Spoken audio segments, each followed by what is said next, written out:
ranking best Seagull moments.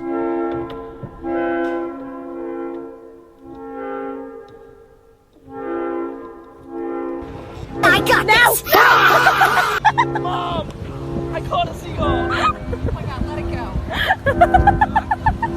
I think it's also partially because everyone else is looking at her like, hey, Cody's just a bum. Cody's this, Cody's that, Cody's this. Cody's me, bro. Let me be me.